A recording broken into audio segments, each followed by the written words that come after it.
जय हिंद। नमस्कार दोस्तों, स्वागत है आप सभी दोस्तों का आपके अपने चैनल कलाम एजुकेशन क्लासेस पर। दोस्तों, हम करने वाले हैं यूपी पुलिस कांस्टेबल से संबंधित जीके जीएस का एक प्रैक्टिस सेट। दोस्तों, ये प्रैक्टिस सेट एक रिवीजन के आधार पर हम करने वाले हैं, क्योंकि दोस्तों हमने इसमें इम्पोर्टेंट व सेलेक्टेड क्वेश्चन इसमें हमने शामिल किए हैं, इसलिए आपको क्लास अंत तक जरूर करनी है। तो चलिए अपनी क्लास को शुरू करते हैं।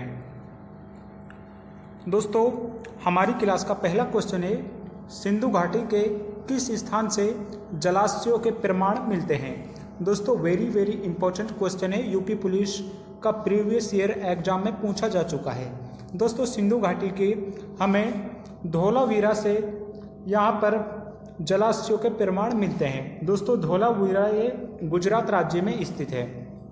वहीं दोस्तों बात करें चन्हुदड़ो की, तो चन्हुदड़ो से हमको मनके प्राप्त हुए हैं, जो कि दोस्तों ये स्थल पाकिस्तान में स्थित है। वहीं दोस्तों बनावली हरियाणा में स्थित है, रोपड़ पंजाब में स्थित है। वेरी इंपॉर्टेंट है, काफ़ी बार एग्जाम में इनका स्थान पूछ लिया जाता है। अगला क्वेश्चन है, वार्षिक वित्तीय विवरण बजट संविधान के किस आर्टिकल से संबंधित है। दोस्तों, बजट का उल्लेख भारतीय संविधान के किस अनुच्छेद के अंतर्गत किया गया है। एक्चुअली दोस्तों हमारे संविधान के अंदर बजट शब्द का उल्लेख नहीं किया गया है। बजट शब्द के स्थान पर वार्षिक वित्तीय विवरण शब्द का प्रयोग किया गया है और यह आर्टिकल 112 में किया गया है। दोस्तों, इंपॉर्टेंट आर्टिकल है 112, यह वार्षिक वित्तीय विवरण से संबंधित है। इंपॉर्टेंट है, ऑप्शन सी बिल्कुल राइट आंसर हो जाएगा।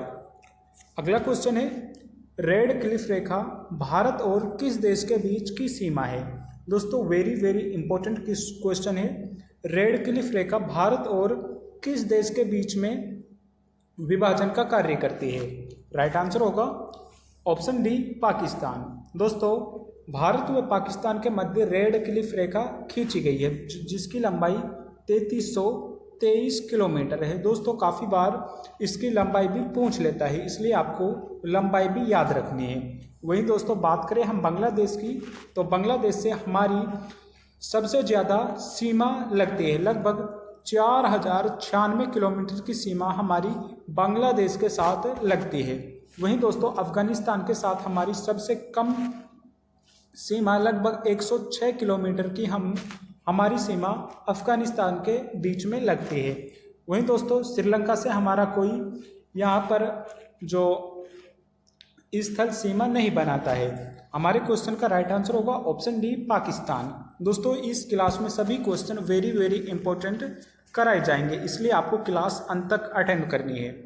नेक्स्ट क्वेश्चन है, कुचिपुड़ी नृत्य की उत्पत्ति किस राज्य में हुई है। दोस्तों, कुचिपुड़ी नृत्य का संबंध किस राज्य से है। दोस्तों, आप जानते हैं कुचिपुड़ी हमारा एक शास्त्रीय नृत्य है और इसका संबंध आंध्र प्रदेश से है। Option D, Andhra Pradesh right answer हो जाएगा। नेक्स्ट क्वेश्चन है, निम्न में से किसका उपयोग आंख के अंदर दबाव को मापने के लिए किया जाता है। दोस्तों, इंपॉर्टेंट क्वेश्चन है, किसका उपयोग आंख के अंदर दबाव को मापने के लिए किया जाता है। राइट आंसर होगा ऑप्शन डी, टोनोमीटर। दोस्तों, आपके लिए ये क्वेश्चन नया होगा, लेकिन ऐसे क्वेश्चन आपके एग्जाम में पूछे जाते हैं। आंख के अंदर का दबाव टोनोमीटर नामक यंत्र से मापा जाता है। ऑप्शन डी राइट आंसर हो जाएगा। नेक्स्ट क्वेश्चन है, बुद्ध ने अपना पहला उपदेश कहाँ पर दिया था। दोस्तों, इंपॉर्टेंट क्वेश्चन है, बुद्ध के द्वारा अपना पहला उपदेश कहाँ पर दिया गया था। राइट आंसर होगा ऑप्शन सी, सारनाथ में। दोस्तों, बुद्ध के द्वारा अपना पहला उपदेश सारनाथ में दिया गया था और इसको धर्म व चक्र परिवर्तन के नाम से जाना जाता है। इंपॉर्टेंट है, बुद्ध ने अपना पहला उपदेश सारनाथ में दिया था। अगला क्वेश्चन है, भारत में तेजी से औद्योगिकरण लाने की योजना किस पंचवर्षीय योजना के दौरान बनाई गई थी। दोस्तों, भारत में किस पंचवर्षीय योजना के दौरान औद्योगिकरण पर सबसे ज़्यादा यहाँ पर ध्यान दिया गया था। राइट आंसर होगा ऑप्शन ए, दूसरी पंचवर्षीय योजना। दोस्तों, दूसरी पंचवर्षीय योजना का कार्यकाल 1956 से 1961 तक रहा था। इसमें दोस्तों हमारी सरकार के द्वारा औद्योगिकरण पर विशेषकर ध्यान दिया गया था। इसका मॉडल पीसी महालनोबिस द्वारा तैयार किया गया था। दोस्तों इम्पोर्टेंट क्वेश्चन है, इसलिए आपको ये याद रखना है। नेक्स्ट क्वेश्चन है, किस संविधान संशोधन के द्वारा संसद को भारतीय संविधान में संशोधन करने की संवैधानिक शक्ति दी गई है? दोस्तों वेरी वेरी इंपॉर्टेंट, आप इस पर लिख लीजिए। भारतीय संविधान में संशोधन करने की प्रक्रिया किस संवैधानिक संशोधन द्वारा दी गई थी? राइट आंसर होगा ऑप्शन ए 24वां संविधान संशोधन। दोस्तों 24वां संविधान संशोधन ये 1971 में किया गया था। साथ ही दोस्तों हमारे संविधान में संशोधन करने की शक्ति हमने आर्टिकल 368 के तहत करते हैं और ये प्रावधान हमने साउथ अफ्रीका के संविधान से लिया है। वेरी वेरी इंपॉर्टेंट क्वेश्चन है। अगला क्वेश्चन है, निम्न में से कौन पूर्व की ओर बहने वाली नदी है? दोस्तों इनमें से कौन सी नदी है जो पूर्व की ओर बहती है और बंगाल की खाड़ी में अपना जल गिराती है? राइट आंसर होगा ऑप्शन डी दामोदर नदी। दोस्तों दामोदर नदी ये पूर्व की ओर बहती है और बंगाल की खाड़ी में अपना जल गिराती है। वहीं दोस्तों नर्मदा नदी, तापी नदी व मांडवी नदी, ये तीनों ही नदियां अपना जल अरब सागर में गिराती है। वेरी वेरी इंपॉर्टेंट है। चलिए नेक्स्ट क्वेश्चन की ओर बढ़ते हैं। नेक्स्ट क्वेश्चन है, दक्षिण भारत पर आक्रमण करने वाला पहला सुल्तान कौन था? दोस्तों दक्षिण पर आक्रमण करने वाला पहला सुल्तान कौन था? राइट आंसर होगा ऑप्शन ए अलाउद्दीन खिलजी। दोस्तों अलाउद्दीन खिलजी द्वारा 1296 में दक्षिण भारत पर आक्रमण किया गया था। वेरी वेरी इंपॉर्टेंट है। इसने पहला अपना दक्षिण में आक्रमण महाराष्ट्र के देवगिरी नामक जगह पर किया था। वेरी वेरी इंपॉर्टेंट है। दक्षिण पर पहला आक्रमण करने वाला अलाउद्दीन खिलजी था। अगला प्रश्न है, विशु मुख्य रूप से किस राज्य में मनाया जाने वाला त्योहार है? दोस्तों विशु किस राज्य में यह मनाया जाता है? राइट आंसर होगा ऑप्शन बी केरल। दोस्तों विशु मुख्य रूप से केरल राज्य में मनाया जाता है। इंपॉर्टेंट क्वेश्चन है। अगला प्रश्न है, गर्भनाल में कितनी धमनियां होती है? दोस्तों गर्भनाल के अंदर कितनी धमनियां होती है? राइट आंसर होगा ऑप्शन बी 2 धमनियां। गर्भनाल के अंदर 2 धमनियां होती है। ऑप्शन बी राइट आंसर हो जाएगा। अगला क्वेश्चन है और वेरी वेरी इंपॉर्टेंट क्वेश्चन है, 2011 की जनगणना के अनुसार भारत का लिंगानुपात कितना है? दोस्तों 2011 की जनगणना के अनुसार भारत का लिंगानुपात कितना था? राइट आंसर होगा ऑप्शन डी 1000 पुरुषों पर 943 महिलाएं।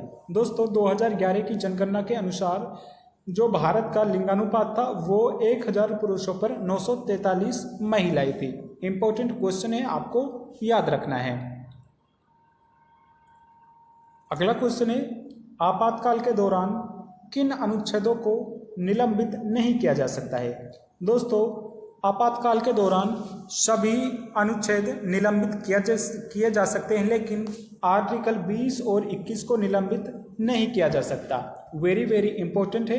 आर्टिकल 20 और 21 को आपातकाल के दौरान भी निलंबित नहीं किया जा सकता है। प्रीवियस ईयर एग्जाम में ये क्वेश्चन पूछा जा सकता है और आशा है कि आपके यूपी पुलिस के एग्जाम में भी ये क्वेश्चन पूछा जाएगा। नेक्स्ट क्वेश्चन है, दिल्ली में जामा मस्जिद का निर्माण किस भारतीय बादशाह के शासनकाल में किया गया था? दोस्तों वेरी वेरी इंपॉर्टेंट क्वेश्चन है। दिल्ली में जामा मस्जिद का निर्माण किस बादशाह के शासनकाल में किया गया था? राइट आंसर होगा ऑप्शन सी शाहजहां। दोस्तों शाहजहां के द्वारा जामा मस्जिद का निर्माण किया गया था। वेरी वेरी इंपॉर्टेंट है। ऑप्शन सी राइट आंसर हो जाएगा। अगला क्वेश्चन है, निम्न में से कौन भारत की सबसे बड़ी प्राकृतिक मीठे पानी की झील है? दोस्तों निम्न में से कौन सी भारत की सबसे बड़ी प्राकृतिक मीठे पानी की झील है? राइट आंसर होगा ऑप्शन बी वुलर झील।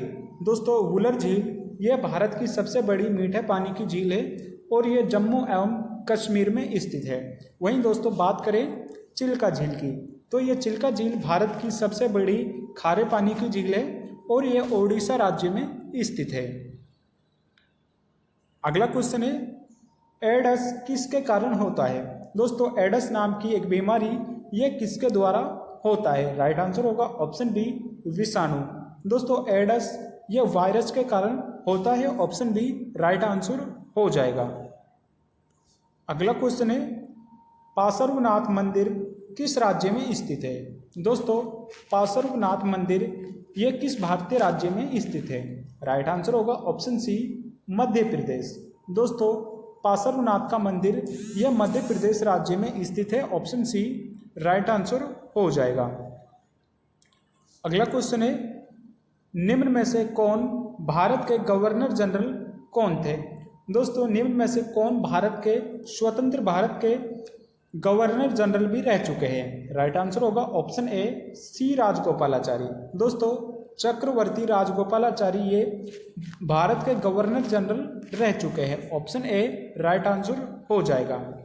वहीं दोस्तों हमारी क्लास का अंतिम प्रश्न है, भारत के मुख्य चुनाव आयुक्त और चुनाव आयुक्तों की नियुक्ति कौन करता है? दोस्तों आपको इसका आंसर कमेंट बॉक्स में करके जरूर बताना है। अगर आपको ये इस क्वेश्चन का आंसर आता है तो इसका आंसर कमेंट बॉक्स में जरूर करें। वहीं दोस्तों ये भी जरूर बताएं कि आपको क्लास कैसी लगी, और अगर आप चैनल पर नए हैं तो चैनल को सब्सक्राइब भी जरूर करें। धन्यवाद।